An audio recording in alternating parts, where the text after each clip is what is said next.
Queue న్యూస్లో పనిచేయటకు senior video editors కావాలను సంప్రదించవలసిన నెంబర్లు 8688926084. అసెంబ్లీలో జరిగినటువంటి ఏదైతే గలాటా ఉందో ఆ గలాటాలో అటు బీఆర్ఎస్ పక్షానికి అసలు బడ్జెట్ మీద చర్చించడం కానీ పద్దుల మీద చర్చించడం కానీ అసలు అదేది ఇష్టం లేదు. ఏదో గందరగోళం సృష్టించాలి, గందరగోళం ద్వారా ఏమైనా లబ్ధి పొందాలి అనేటువంటి ఒక కార్యక్రమానికి తెరలేపినట్టుగా అనిపిస్తూ ఉంది. ముఖ్యమంత్రి రేవంత్ రెడ్డి గారు అన్నటువంటి మాటలు చాలా క్లారిటీగా అక్కలు అని సంబోధించిండు. మహిళా సోదరిమణులను అటు సబితా ఇంద్రారెడ్డి గారిని అక్క అని సంబోధించిండు, ఆ తర్వాత సునీతా లక్ష్మారెడ్డి గారిని అక్క అని సంబోధించిండు, ఆ తర్వాత నా దగ్గర అంటే మా ప్రభుత్వంలో ఉన్నటువంటి అక్క సీతకి ఎవరైతే అన్న క్యాబినెట్లో ఉందో ఆమెను కూడా అక్క అనే సంబోధిస్తా అని చెప్పిండు. దానికి మొత్తం మహిళా లోకాన్ని అవమానించిండు రేవంత్ రెడ్డి గారు. రేవంత్ రెడ్డి గారికి క్షమాపణ చెప్పాలని ఓ ఉద్యర పంచాయతీ లేపారు. వాస్తవానికి రేవంత్ రెడ్డి గారు ఏమన్నారు, ఆ అక్కలు ఇక్కడ కూర్చొని ఈ పార్టీని ఆగం చేసిరు, నువ్వు జాగ్రత్తగా ఉండు తమ్మి అని చెప్పి రేవంత్ రెడ్డి గారు కేటీ రామారావుకి చెప్పిండు. సబితా ఇంద్రారెడ్డి గారు 10 ఏళ్ల పాటు కాంగ్రెస్ పార్టీలో వివిధ పొజిషన్లో మంత్రి పదవి అనుభవించింది. మొదటి 5 సంవత్సరాలు అట్లా ఉంది. ఇక రెండోసారి కాంగ్రెస్ పార్టీ 2018లో ఓడిపోయిన తర్వాత బట్టి విక్రమార్క గారిని సిఎల్పి నాయకుడిగా అంటే ఒక దళితుడిని సభలో విపక్ష నాయకుడిగా గుర్తించి ఎల్ఓపి అవకాశం కాంగ్రెస్ పార్టీ ఇస్తే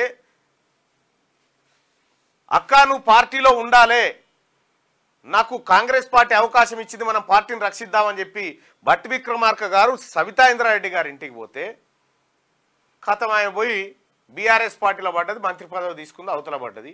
అంటే ఇక్కడ బట్టి విక్రమార్క గారిని అవమానించింది, కాంగ్రెస్ పార్టీని అవమానించింది, తన స్వార్థం కోసం పార్టీలు మారింది అనేటువంటి ఆరోపణ అటు బట్టి విక్రమార్క గారు చేశారు. సునీతా లక్ష్మారెడ్డి గారు అక్కడ నర్సాపూర్ ఎన్నికల్లో పోటీ చేస్తూ ఉన్నటువంటి ఆమె తరఫున ప్రచారానికి పోయినటువంటి రేవంత్ రెడ్డి గారి పైన 2 కేసులు అయినాయి. ఇప్పటికీ ఆ కేసుల చుట్టూ రేవంత్ రెడ్డి గారు తిరుగుతూ ఉన్నారు. కానీ సునీతా లక్ష్మారెడ్డి గారు కాంగ్రెస్ పార్టీని విడిచిపెట్టిపోయి మహిళా కమిషన్ చైర్పర్సన్ తీసుకొని బీఆర్ఎస్ పార్టీలో చేరింది. ఇట్లా ఇక్కడ నమ్ముకున్నటువంటి పార్టీ అంటే అవకాశాలు కల్పించినటువంటి పార్టీనే అవమానపరిచి తమ స్వార్థాల కోసం పోయి మీ పార్టీలో చేరి రామారావు తస్మాత్ జాగ్రత్త తమ్మి, అక్కలను నమ్ముకుంటే శంకరగిరి మాన్యాలే అవుతాయి, జూబ్లీ హిల్స్ బస్టాండే అని చెప్పిండు. దీంట్లో తప్పేమున్నది? వాళ్ళు చేసిందే అది కాకపోతే, వాళ్ళు అదే చేయకపోతే వాళ్ళు బాధపడాలి. ఇప్పుడు మహిళల్ని అవమానించాడు. ఎన్నడన్నా రేవంత్ రెడ్డి గారి చరిత్రలో ఆయన పార్లమెంటరీ విధానంలో ఎక్కడైనా మహిళను పొరపాటున ఒక మాట అన్నట్టేననుందా? ఎక్కడ కనిపించదు. అదే కేటీ రామారావు గారు మహిళా లోకాన్ని అవమానిస్తారా, ముఖ్యమంత్రి గారు క్షమాపణ చెప్పాలి అనేటువంటి మాట చెప్పాడు. కేటీ రామారావు గారు ఒక పని చేయి, ఈ మహిళలే కాదు ఏ మహిళలైనా కాంగ్రెస్ పార్టీ విధానం మహిళలకు సముచిత స్థానం ఇచ్చి గౌరవించుకోవడం కాంగ్రెస్ పార్టీ విధానం. ఇది ఆ పార్టీ ఎమ్మెల్సీగా నేను కూడా చెప్తున్నటువంటి మాట. కానీ నువ్వు ఫస్ట్ ఏం చేస్తావంటే డికే అరుణ గారిని, సబితా ఇంద్రారెడ్డి గారిని, సునీతా లక్ష్మారెడ్డి గారిని వీళ్ళని తీసుకొని మీ నాయన దగ్గర పో. ఎందుకు పోమంటున్నంటే మీ డాడే కదా కేటీ రామారావు గారు, ఈయన దగ్గరికి వీళ్ళని మహిళా లోకాన్ని తీసుకుపోయి ఫస్ట్ మీ నాయనతోటి ముక్కు నాలకు రాపిచ్చి డికే అరుణ గారిని ఏకే వచనంతో ఒళ్ళు అనేటువంటి మాట మాట్లాడుతూ ఉన్నాడు మీ నాయన దగ్గర తీసుకుపోయి ఫస్ట్, లేకపోతే మీ నాయనన్న వీళ్ళు ఇంట్లో పంట తిరిపి మీ నాయనతో క్షమాపణ చెప్పించు ఫస్ట్. అసలు మహిళా లోకానికి క్షమాపణ బాకీ ఎవరన్నా ఉన్నారంటే అది కేసీఆర్ ఒక్కరే. కేటీ రామారావు సాంప్రదాయబద్ధంగా పచ్చబొద్దాలు చెప్తా ఉన్నాడు అసెంబ్లీలో. మహిళా లోకాన్ని ముఖ్యమంత్రి గారు అక్క అని సంబోధించిండు. ఏకవచనం కూడా కాదు, ఇంకా అక్క అని సంబోధిస్తే మీ నాయన ఏమన్నాడయ్యా, ఒళ్ళు దగ్గర పెట్టుకో అన్నట్టు డికే అరుణ గారు. మరి భారతీయ జనతా పార్టీ నాయకులు మరి సమర్థిస్తే సమర్థించుకొని, కానీ అక్కడ మహిళ కాబట్టి మహిళకు సముచిత స్థానం ఇవ్వాలి. కేసీఆర్ బేషరతుగా మహిళా లోకానికి క్షమాపణ చెప్పాలి.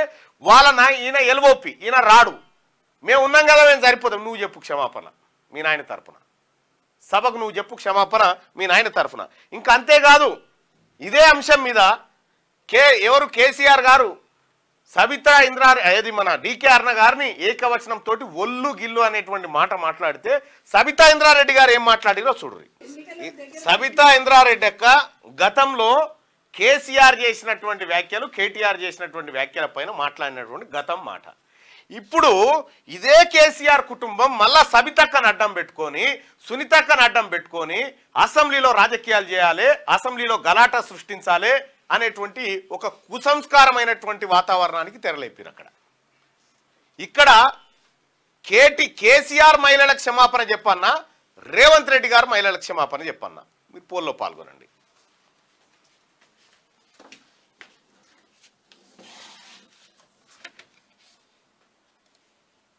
ఈ క్రింది మహిళలకు క్షమాపణ చెప్పాల్సింది ఎవరు?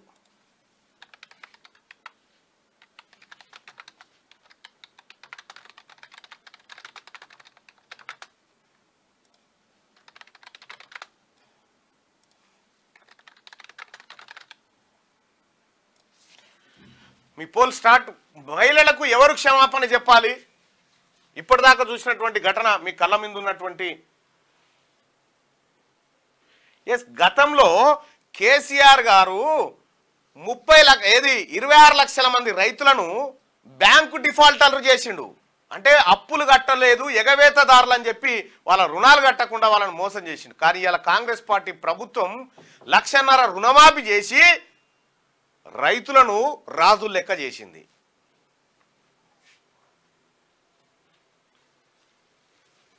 రైట్. మహిళలకు క్షమాపణ చెప్పాల్సింది ఎవరు? కేసీఆర్ క్షమాపణ చెప్పన్నా, రేవంత్ రెడ్డి క్షమాపణ చెప్పన్నా? మహిళలకు క్షమాపణ చెప్పాల్సింది ఎవరు?